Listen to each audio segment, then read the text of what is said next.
Welcome to the Skeptic Zone, the podcast from Australia for science and reason.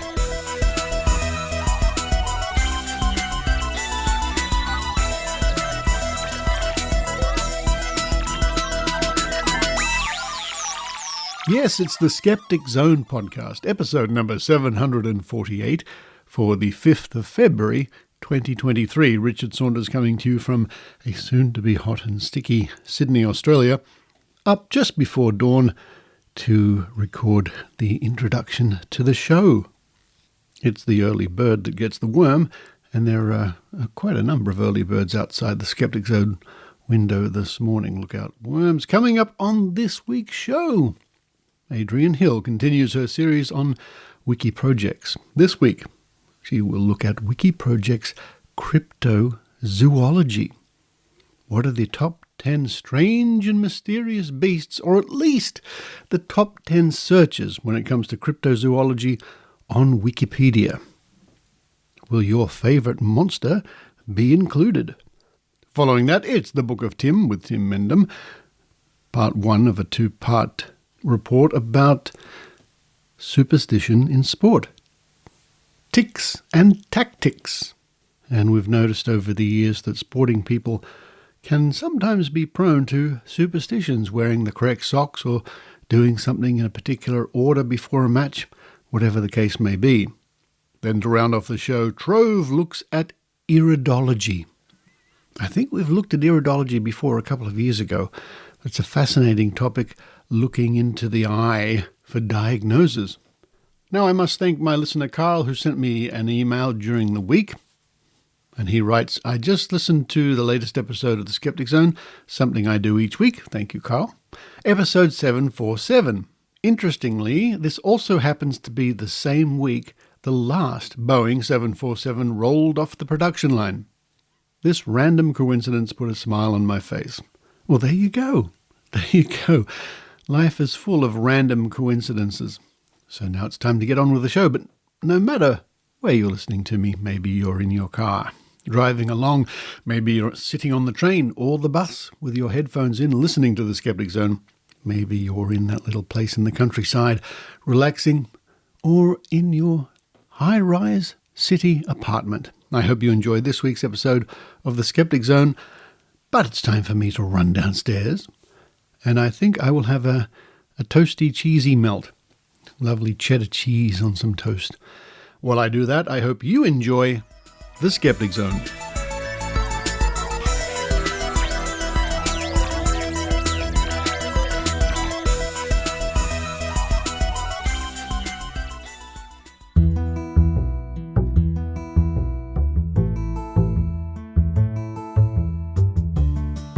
You can count on Adrienne with Adrienne Hill. Hello everyone. This is part 3 of my series of reports looking at WikiProjects on Wikipedia. Now, according to Wikipedia's own definition, a WikiProject is, quote, a group of editors that wish to work together as a team to improve Wikipedia. A successful WikiProject contributes toward Wikipedia's mission of building an encyclopedia, end quote. And as an aside, a listener was asking if this project was connected to GSOW, or Guerrilla Skepticism on Wikipedia. It's a great question. All members of GSOW are encouraged to join Wikipedia skepticism, but not all do. And any Wikipedia editor can join the project. This time, we are going to take a look at the articles associated with a WikiProject of particular interest to skeptics called WikiProject Cryptozoology. This WikiProject states that, quote, the goal of this WikiProject is to improve coverage of cryptozoology on English Wikipedia. Scope. This project covers notable figures and topics related to the subculture, its history, geographical diffusion, and related places and people. We will specifically deal with all articles contained in the category Cryptozoology and its subcategories, end quote. According to Wikipedia, cryptozoology is a pseudoscience and subculture that searches for and studies unknown, legendary or extinct animals whose present existence is disputed or unsubstantiated. particularly those popular in folklore, such as Bigfoot, the Loch Ness Monster, Yeti, the Chupacabra, the Jersey Devil, or the Macaulay Bembe. Cryptozoologists refer to these entities as cryptids, a term coined by the subculture. Because it does not follow the scientific method, cryptozoology is considered a pseudoscience by mainstream science. It is neither a branch of zoology nor of folklore studies. This project's main page is called WikiProject_Cryptozoology, and its popular pages is called WikiProject_Cryptozoology/popular_pages. The links will be included in this week's show notes. And now, Richard and I are going to take a look at the top 10 Wikipedia articles per number of page views listed on the popular pages. The list we'll use comes from data collected on the 5th of January 2023, so it's reasonably up to date.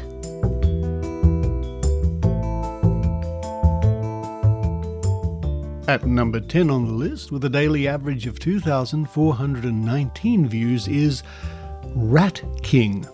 According to its wiki page, a rat king is a collection of rats whose tails are intertwined and bound together in some way.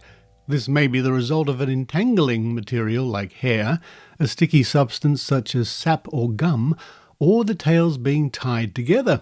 Historically, this phenomenon is particularly associated with Germany. A similar phenomenon with squirrels has been observed, which has had modern documented examples. Possible explanations. Rat kings have been reported from Germany, Belgium, Estonia, Java, and New Zealand, with the majority of cases reported from the European countries. The existence of this phenomenon is debated due to the limited evidence of it occurring naturally, although the finding of a live one in Estonia in 2021 is considered to be proof that it is a natural, albeit extremely rare phenomenon. Other concern is the possibility that some of the centuries-old preserved museum specimens could be fabricated, such hoaxes being common in earlier eras. Some zoologists remain skeptical, saying that while theoretically possible, the rats would have to be able to survive in such a condition for a long time, particularly if the temperatures rose or if they bit their own or another's tail to try and free themselves. Since black rats cluster together during winters for warmth, it could be possible for a rat king to be naturally occurring. At number 9 on the list with a daily average of 2,443 views is Jormungandr. According to its Wikipedia page, in Norse mythology, Jormungandr, also known as the Midgard serpent or world serpent, is an unfathomably large sea serpent or worm who dwells in the world sea, encircling the earth or Midgard, and biting his own tail, an example of an Ouroboros. As a result of it surrounding Midgard, or the Earth, it is referred to as the World Serpent. When it releases its tail, Ragnarok, the final battle of the world, will begin. Jormungandr is said to be the middle child of the trickster god Loki and the giantess Angerborda. According to the prose Edda, Odin took Loki's 3 children by Angerborda, the wolf Fenrir, the goddess Hel, and the serpent Jormungandr, and removed them from Asgard, or the world of the Aesir. The serpent Jormungandr was tossed into the great ocean that encircles Midgard. There the serpent grew so large that it was able to surround the earth and grasp its own tail. The Old Norse thunder god Thor has an ongoing feud with Jormungandr in their epics, and the two can be seen as arch foes. Thor and Jormungandr will fight each other to the death. At number 8 on the list with a daily average of 2,563 views is the Yeti. According to its wiki page, the Yeti is an ape-like creature purported to inhabit the Himalayan mountain range in Asia. In Western popular culture, the creature is commonly referred to as the abominable snowman. Many dubious articles have been offered in an attempt to prove the existence of the Yeti, including anecdotal visual sightings, disputed video recordings, photographs, and plaster casts of large footprints. Some of these are speculated or known to be hoaxes. Folklorists trace the origin of the Yeti to a combination of factors, including Sherpa folklore and misidentified fauna such as bear or yak. The Yeti is commonly compared to Bigfoot of North America, as the two subjects often have similar physical descriptions. The Yeti is often described as being a large, bipedal, ape-like creature that is covered with brown, grey or white hair, and it is sometimes depicted as having large, sharp teeth. The name Abominable Snowman was coined in 1921, the year Lieutenant Colonel Charles Howard Bury led the 1921 British Mount Everest reconnaissance expedition, which he chronicled in Mount Everest, the Reconnaissance, 1921. And at number 7 on the list, with a daily average of 2,572 views, is the Chupacabra. The Chupacabra, or Chupacabras, literally goat sucker from the Spanish chupar, which means to suck, and cabras, which means goats, is a legendary creature in the folklore parts of the Americas, with its first purported sightings reported in Puerto Rico in 1995. The name comes from the animal's reported vampirism. The Chupacabra is said to attack and drink the blood of livestock, including goats. Physical descriptions of the creature vary. Some describe it as reptilian and alien-like in Puerto Rico and Latin America, generally as a heavy creature the size of a small bear, with a row of spines reaching from the neck to the base of the tail. Others depict it as more dog-like, particularly in southwestern United States. Sightings have been reported in Puerto Rico since the 1970s, and this creature has since been reported as far north as Maine, as far south as Chile, and even outside the Americas in countries like Russia and Philippines. All of the reports are anecdotal and have been disregarded as uncorroborated or lacking evidence. Sightings in northern Mexico and the southern United States have been verified as canids afflicted by mange. According to biologists and wildlife management officials, the Chupacabra is an urban legend. A 5-year investigation by Benjamin Radford, documented in his 2011 book, Tracking the Chupacabra, which I highly recommend, concluded that the description given by the original eyewitness in Puerto Rico, Madeline Tolentino, was based on the creature Syl in the 1995 science fiction horror film Species. The alien creature Syl is nearly identical to Tolentino's Chupacabra eyewitness account, and she had seen the movie before her report. Quote, "It was a creature that looked like the Chupacabra, with spines on its back and all. The resemblance to the Chupacabra was really impressive," end quote, Tolentino reported. Radford revealed that Tolentino, quote, "believed that the creatures and events she saw in Species were happening in reality in Puerto Rico at the time," end quote, and therefore concludes that, quote, "the most important Chupacabra description cannot be trusted," end quote.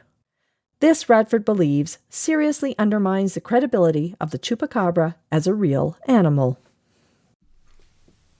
At number 6 on the list, with a daily average of 2,829 views, is Skinwalker Ranch, according to its wiki page.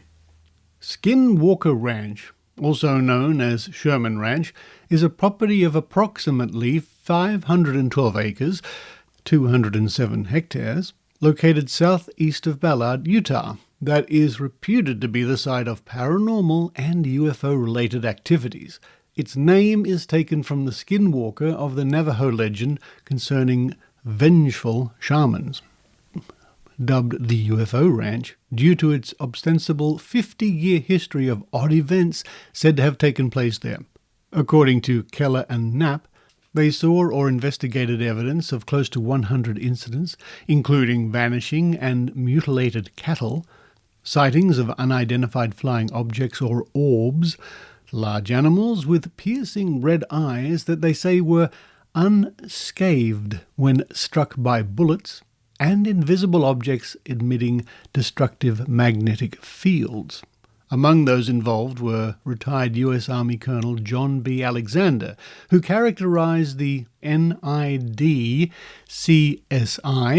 and that incidentally stands for the National Institute for Discovery Science, effort as an attempt to get hard data using a, quote, standard scientific approach, end quote. Cattle mutilations have been part of the folklore of the surrounding area for decades. When NIDCSI founder Robert Bigelow purchased the ranch for $200,000, this was reportedly the result of his having been convinced by the stories of mutilations that included tales of strange lights and unusual impressions made in grass and soil, told by the family of the former ranch owner Terry Sherman. Criticism, according to skeptical author Robert Schaefer, quote, "The phenomenon at Skinwalker is almost certainly illusory." Not only was the several years-long monitoring of Skinwalker by NIDCSI unable to obtain proof of anything unusual happening, but also the people who owned the property prior to the Shermans, a family whose members lived there for 60 years, deny that any mysterious phenomena of any kind occurred there, end quote. Schaefer says, quote, "The parsimonious explanation is that the supernatural claims about the ranch were made up by the Sherman family prior to selling it to the gullible Bigelow," end quote. Schaefer wrote that many of the more extraordinary claims originated solely from Terry Sherman, who worked as a caretaker after the ranch was sold to Bigelow. In 1996, skeptic James Randi awarded Bigelow a Pegasus Award for funding the purchase of the ranch and supporting the John E. Max and Bud Hopkins investigations. The award category designated Bigelow as, quote, "the funding organization that supported the most useless study of supernatural, paranormal, or the occult," end quote. At number 5 on the list, with a daily average of 2,911 views, is Bigfoot. And according to its wiki page, Bigfoot, also commonly referred to as Sasquatch, is a purported ape-like creature said to inhabit the forests of North America. Many dubious articles have been offered in attempts to prove the existence of Bigfoot, including anecdotal claims of sightings, as well as alleged video and audio recordings, photographs, and casts of large footprints, some of which are known or admitted hoaxes. Tales of wild, hairy humanoids exist throughout the world, and such creatures appear in the folklore of North America, including the mythologies of indigenous people. Bigfoot is an icon within the fringe subculture of cryptozoology, and an enduring element of popular culture. The majority of mainstream scientists have historically discounted the existence of Bigfoot, considering it to be the result of a combination of folklore, misidentification, and hoax, rather than a living animal. Folklorists trace the phenomena of Bigfoot to a combination of factors and sources, including indigenous cultures, the European wild man figure, and folktales. Wishful thinking, a cultural increase in environmental concerns, and overall societal awareness of the subject have been cited as additional factors. Other creatures of relatively similar descriptions are alleged to inhabit various regions throughout the world, such as the skunk ape of southeastern United States, the Almas, Yeren, and Yeti in Asia, and the Australian Yowie, all of which are also ingrained in the cultures of their regions. At number 4 on the list, with a daily average of 3,116 views, is a list of cryptids. According to the wiki page, cryptids are animals that cryptozoologists believe may exist somewhere in the wild, but are not recognized by science. Cryptozoology is a pseudoscience which primarily looks at anecdotal stories and other claims rejected by the scientific community. While biologists regularly identify new species following established scientific methodology, cryptozoologists focus on entries mentioned in the folklore record and rumor. Scholars have noted that cryptozoology subculture rejected mainstream approaches from an early date, and that adherents often express hostility to mainstream science. Scholars have studied cryptozoologists and their influence, including the Pseudosciences Association with Young Earth Creationism. Noted parallels in cryptozoology and other pseudoscientists such as ghost hunting and ufology, and highlighted uncritical media propagation of cryptozoologist claims. And the wiki page goes on to mention many more of the well-known examples of cryptids. At number 3 on the list, with a daily average of 3,491 views, is the thylacine. According to its wiki page, the thylacine is an extinct carnivorous marsupial that was native to the Australian mainland and the islands of Tasmania and New Guinea. The last known live animal was captured in 1930 in Tasmania. It is commonly known as the Tasmanian tiger because of its striped lower back, or the Tasmanian wolf because of its canid-like characteristics. The thylacine was relatively shy and nocturnal, with the general appearance of a medium to large-size canid, except for its stiff tail and abdominal pouch similar to that of a kangaroo. Because of convergent evolution, it displayed an anatomy and adaptations similar to the tiger and wolf of the Northern Hemisphere, such as dark, transverse stripes that radiated from the top of its back and a skull shaped extremely similar to those of canids, despite being unrelated. The thylacine was a formidable apex predator, though exactly how large its prey animals were is disputed. Its closest living relatives are the other members of Dasyamorphia, including the Tasmanian devil and quolls. The thylacine was one of only 2 marsupials known to have a pouch in both sexes. The other, still extant species is the water opossum from Central and South America. The thylacine had become locally extinct on both the New Guinea and the Australian mainland before British settlement of the continent, but its last stronghold was on the island of Tasmania, along with several other endemic species, including the Tasmanian devil. Intensive hunting encouraged by bounties is generally blamed for its extinction, but other contributing factors may have been disease, the introduction of and competition with dingoes, and human encroachment into its habitat. In 1983, the American media mogul Ted Turner offered a $100,000 reward for proof of the continued existence of the thylacine. A letter sent in response to an inquiry by a thylacine searcher, Murray McAllister, in 2000, indicated that the offer had been withdrawn. In March 2005, Australian news magazine The Bulletin, as part of its 125th anniversary celebrations, offered a $1.25 million reward for the safe capture of a live thylacine. When the offer closed at the end of June 2005, no one had produced any evidence of the animal's existence. An offer of $1.75 million has subsequently been offered by a Tasmanian tour operator, Stuart Malcolm. Trapping is illegal under the terms of the thylacine's protection, so any reward made for its capture is invalid, since a trapping license would not be issued. At number 2 on the list, with a daily average of 3,545 views, is ROD, optical phenomenon. According to its wiki page, in cryptozoology and ufology, rods, also known as skyfish or air rods or solar entities, are elongated visual artifacts appearing in photographic images and video recordings. Most optical analysis to date have concluded that the images are insects moving across the frame as the photo is being captured. Robert Todd Carroll, 2003, having consulted the etymologist Doug Yaniger, identified rods as images of flying insects recorded over several cycles of wing beating on video recording devices. The insect captured on image a number of times while propelling itself forward, giving the illusion of a single elongated rod-like body with bulges. A 2000 report by staff at the Straight Dope also explained rods as such phenomena, namely tricks of light which result from how, primarily video, images of flying insects are recorded and played back. adding that investigators have shown the rod-like bodies to be a result of motion blur if the camera is shooting with relatively long exposure times.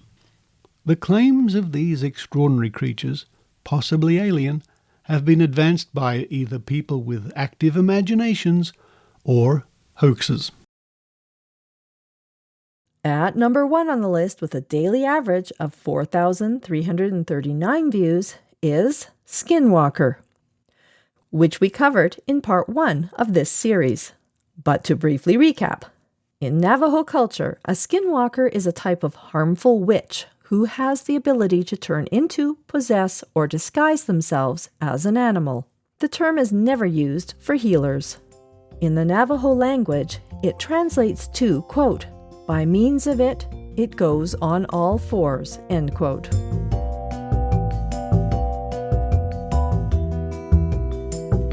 And there you have it, the top 10 list as recorded on the WikiProject Cryptozoology. Now, before you ask, here are the subjects making up numbers 11 to 20.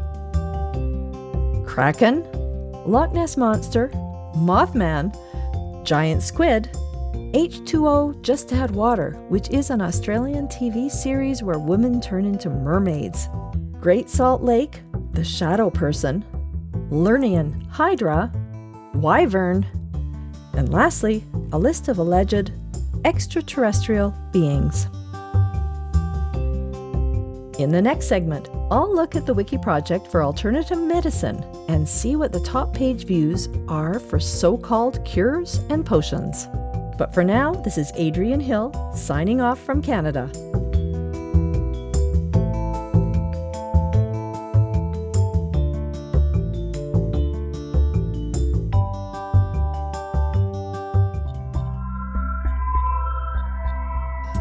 Hi, this is Dr. Pamela Gay from Astronomy Cast. Each week, Fraser Kane and I take our listeners on a fact-based journey through the cosmos. With our weekly podcast, we explain not just what we know, but how we know what we know about this universe that we share. Check us out at astronomycast.com and look for us in iTunes, Google Play, and wherever you download podcasts. See you online.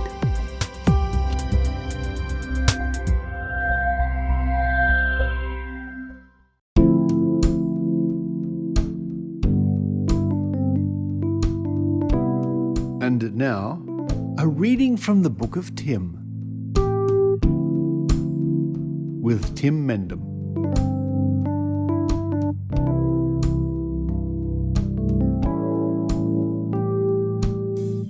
Hi, I'm Tim Mendham. I'm the Executive Officer of Australian Skeptics Inc.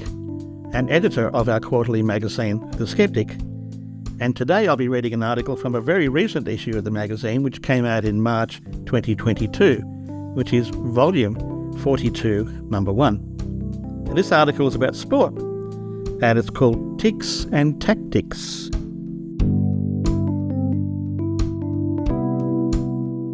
It's not uncommon to see elite athletes performing some sort of ritual before, during and after play. Soccer players cross themselves before going onto the field or taking a penalty shot. Cricketers point to the sky on scoring 100 runs in acknowledgement of a deity or deceased relative or former colleague. Sprinters kiss a medallion before a race. There's a plethora of movements and tics performed before a key moment by a range of players. Tennis player Rafael Nadal's series of hand movements before every serve is noteworthy, and are just some of 19 superstitions which begin as soon as he enters the court before the start of the game. Nadal insists on not calling them superstitions, but rather mechanisms to help him focus. He always enters the court with a single racket in his hands, makes sure the logos from his water bottles are facing the court, and before his game he takes freezing showers. "I do this before every match," wrote Nadal in his 2011 autobiography about his showering ritual. "It's the point before the point of no return. Under the cold shower, I enter a new space in which I feel my power and resilience grow. I'm a different man when I emerge. I'm activated. I'm in the flow."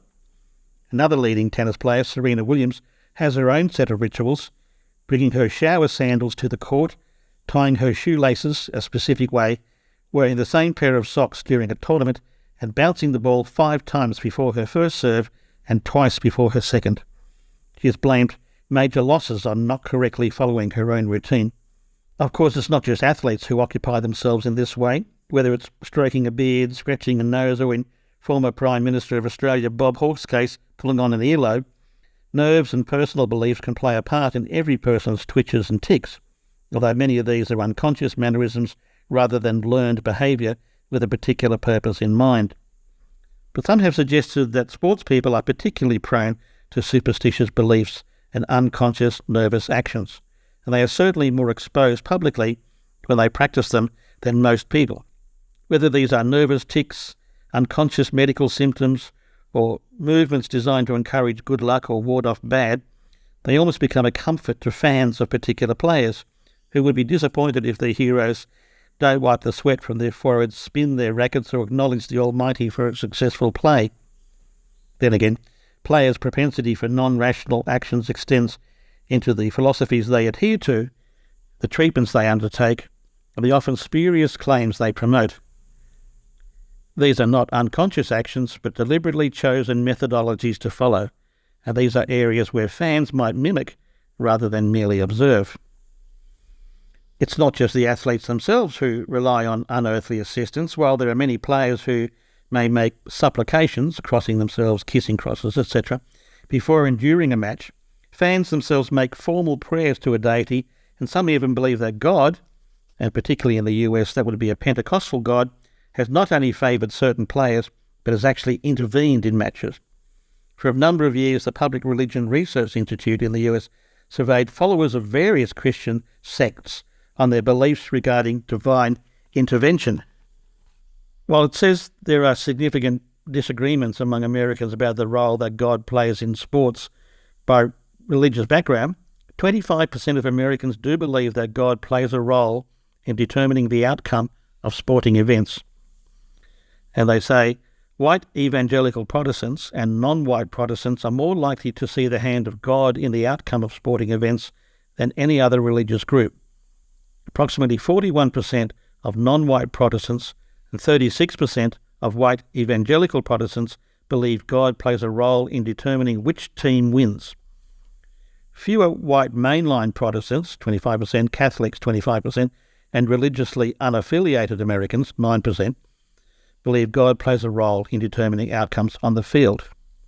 Nearly half, 49% of the public believes God rewards athletes who have faith with good health and success. About as many, 47%, disagree. Strong differences of opinion are evident between Americans of different religious affiliations. Non-white Protestants, white evangelical Protestants, and white mainline Protestants are more likely than Catholics and religiously unaffiliated Americans to believe God rewards faithful athletes with success, good health. Note that close to 2/3 of Americans consider themselves to be a fan of a particular sports team. But it goes beyond having God on your side. Among sports fans, 20% report that they believe their team has been cursed at some point, while more than a quarter, 28%, said they have prayed for God to help their team. There are notable differences between male and female sports fans. Men are more likely than women to believe their team has been cursed, 24% versus 15%, while women are somewhat more likely to report having prayed for divine intervention to help their team, 31 to 40, 25. One wonders if this interventionist God pays as much attention to a local Little League game as they do to a Super Bowl event. As a side note, it's interesting to note that the PRRI has also discovered that more than a quarter, 28% of Americans, believe God played a major role in determining the outcome of the 2016 election. The last of these surveys was carried out in 2017. 13% say God played a minor role, and a majority, 55%, say God did not play any role at all in the presidential election. That was the one where Donald Trump got elected in the first time. Perception about God's influence in politics varied markedly by political and religious affiliation. 45% of Republicans believe God intervened to help President Donald Trump win the presidency, compared to 26% of independents and 18% of Democrats. A majority, 57%, of white evangelical Protestants say God played a major role in determining the outcome of the 2016 election. A view shared by fewer than half of non-white Protestants, and fewer than 1/4 of white mainline Protestants, Catholics, and the religiously unaffiliated. That was part one of the story on tics and tactics on sports superstitions, and in the next part we'll be looking at particular products and a particular athlete, who is probably regarded as one of the greatest of all time. I'm Tim Mendham, editor of the Skeptic magazine, and you'll soon be able to download this issue of the magazine, March 2022, from our website, as you can all previous issues of the magazine at skeptics.com.au.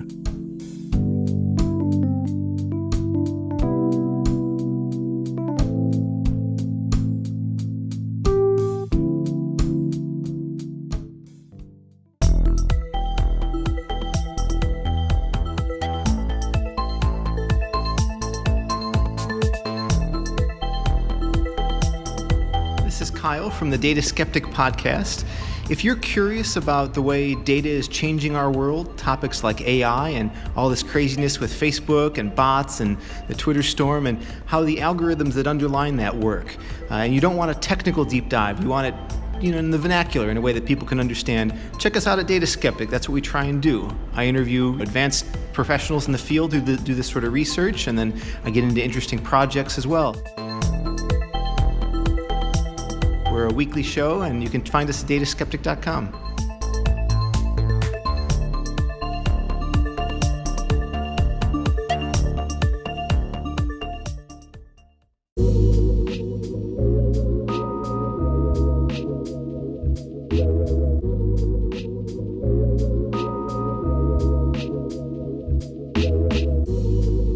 Now it's time once again to go back to those pages at Trove, at trove.nla.gov.au, and you know it very well. It's the online resource from the Australian Government and the National Library of Australia. Chock-a-block, full to the brim, overflowing more than enough, all the time, of digital newspaper archives going back, well, centuries. Now, some weeks ago, when we were doing a tribute to Dr. Harriet Hall, the subject of the Trove was quackery. And during that search, I stumbled across an early reference to iridology in the Australian press. Now, turning to the pages at Quackwatch, at quackwatch.org, we discover the item Iridology is Nonsense by Stephen Barrett, MD, published in 2015. And it says in part, iridology, sometimes referred to as iris diagnosis, is based on the bizarre belief that each area of the body is represented by a corresponding area in the iris of the eye, the coloured area around the pupil. According to this viewpoint, a person's state of health and disease can be diagnosed from the colour, texture, and location of various pigment flecks in the eye. Iridology practitioners claim to diagnose imbalances that can be treated with vitamins, minerals, herbs, and similar products.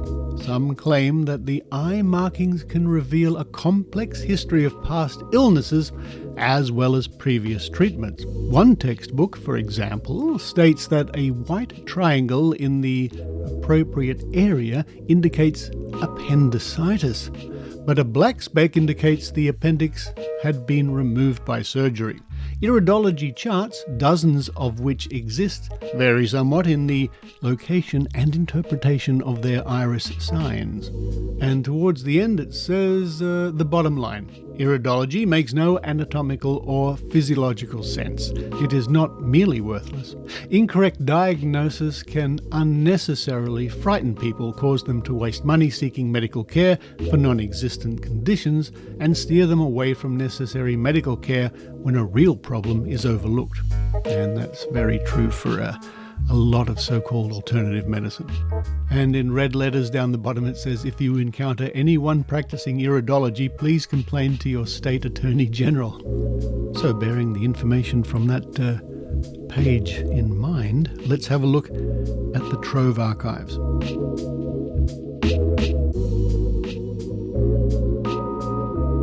And we turn to the pages of the Herald from Melbourne, Victoria, dated the 22nd of February, 1934. So the references to iridology in Australia do go back quite a way.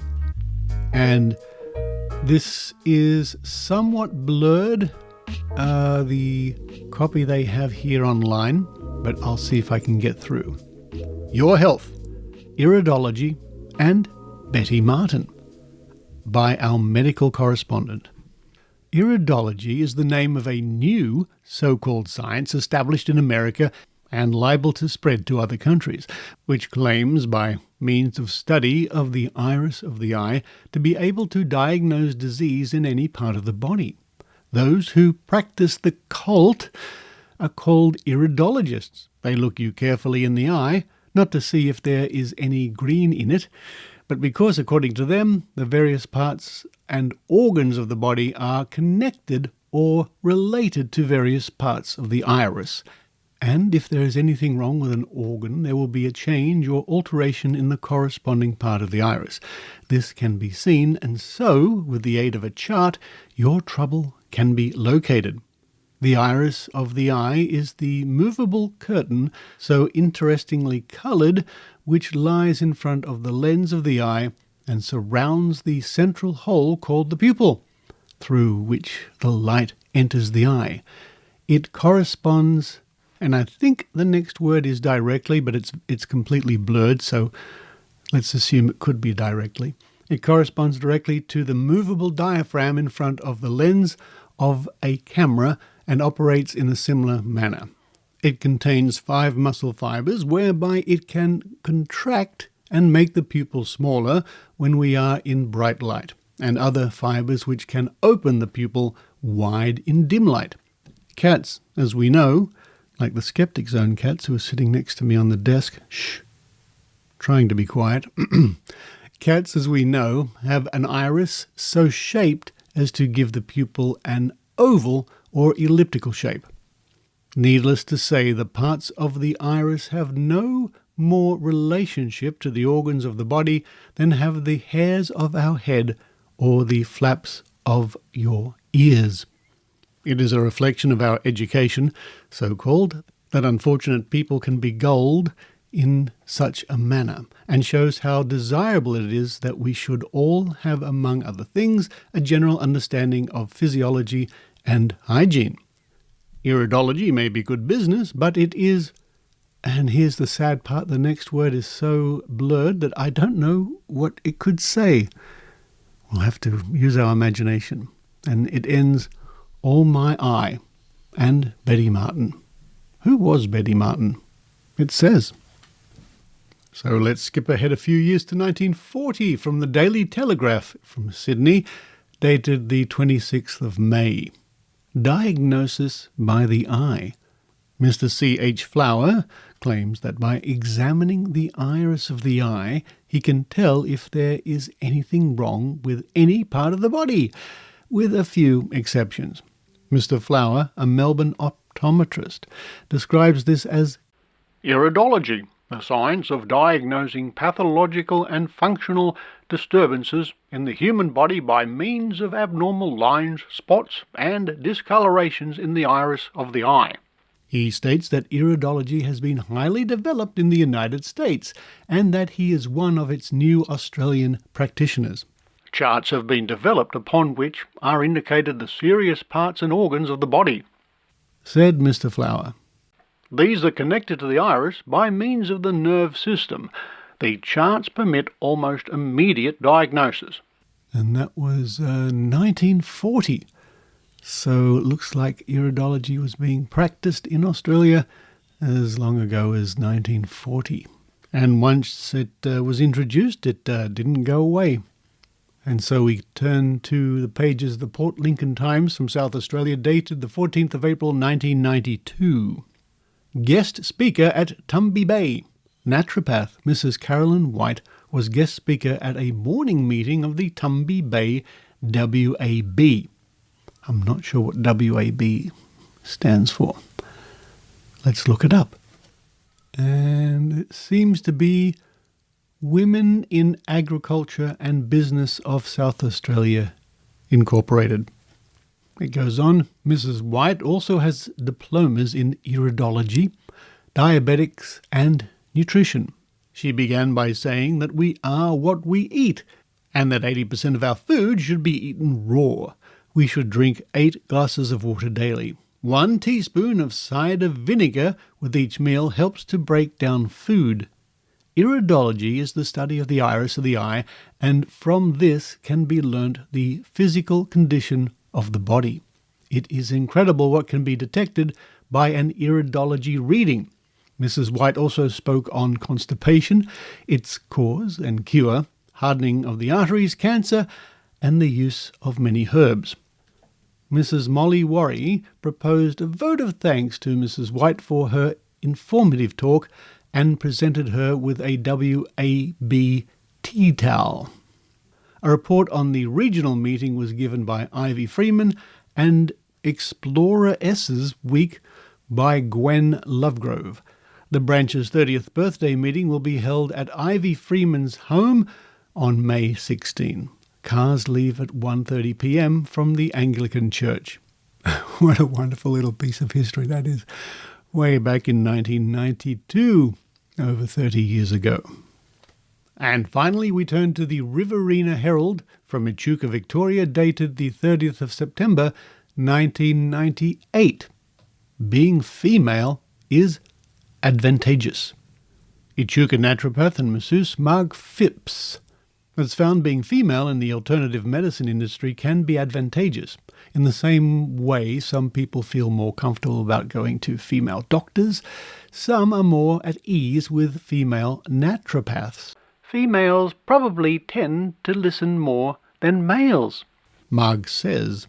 Not long after Marg started working as a masseuse, around 11 years ago, feedback from clients got her interested in naturopathy. People were asking questions about nutrition and health, and this started me down the corridor to naturopathy. So, in early 1990, Marg started studying naturopathy full-time. She graduated in 1993 and immediately started working at a clinic in Moama. In July this year, Marg established a clinic at 61 Niche Street, Echuca, because the Moama clinic was too small. Marg has been joined at the clinic by her daughter, Karen. Following in her mother's footsteps, Karen is studying naturopathy and, like Marg, is qualified in Bowen technique and massage. The Bowen technique is a popular form of therapeutic massage and convenient for elderly people as there is no need to disrobe. It's putting reflex actions above major acupuncture points in the body, correcting and relaxing the body, Marg said. Marg is also qualified in iridology, the field of alternative medicine which assesses a person's health by examining the eye. The essential premise behind iridology is that areas within the eye's iris correspond to an organ or function of the body. We're looking at reflex areas, colours, marking shapes in areas that tell us what sort of problems we are dealing with internally, Marg said. Marg is able to generate computerized images of patients' eyes to ensure thorough eye examinations. Marg is available for consultations at the Echuca Naturopath Health Clinic on Wednesdays, Thursdays, Fridays, and every second Saturday morning. Now, it's fair to say that in the 20 years I've been going to the Mind, Body, Spirit, Mind, Body, Wallet festivals here in Sydney and other such fairs, I've never failed to see at least one or two iridologists in action. In fact, I had my own eyes examined by an iridologist, for the sake of science, of course. Must be approaching 20 years ago. So there we are, references to iridology, a classic of quackery in the pages of Australian newspapers. And you can find out all sorts of other classic items and areas of interest when you visit Trove at trove.nla.gov.au. I encourage you to do it. Have a look. Have a look around. It's fascinating. You get lost into all sorts of interesting rabbit holes because you never know what you might find.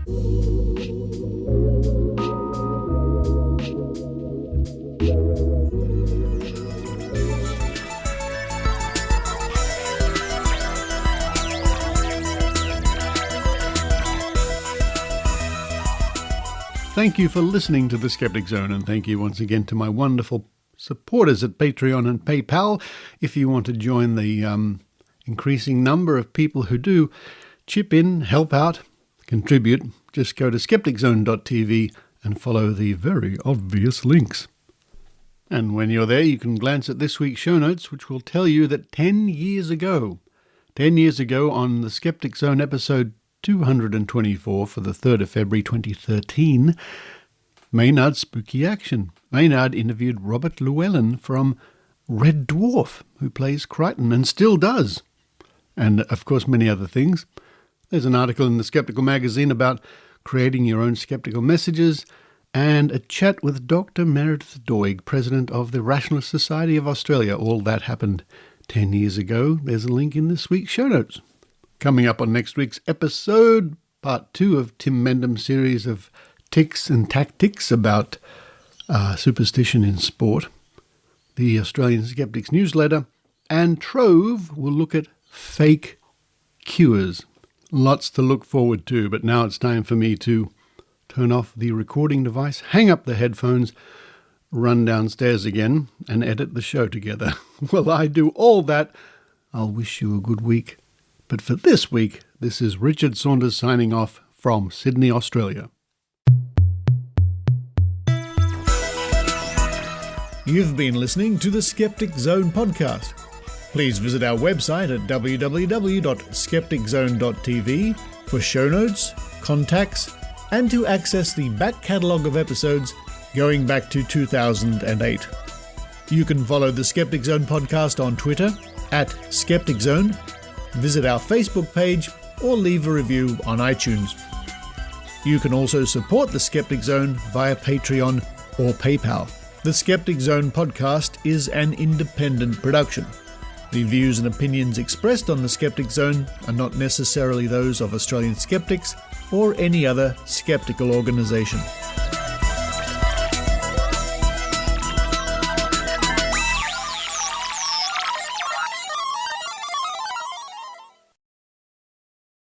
Rat King.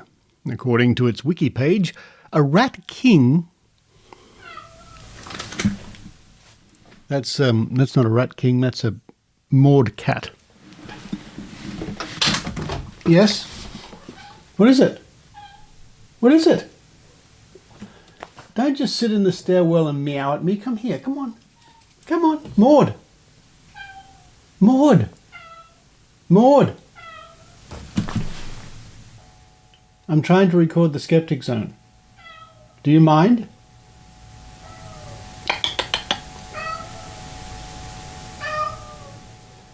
Hey. We'll try that again.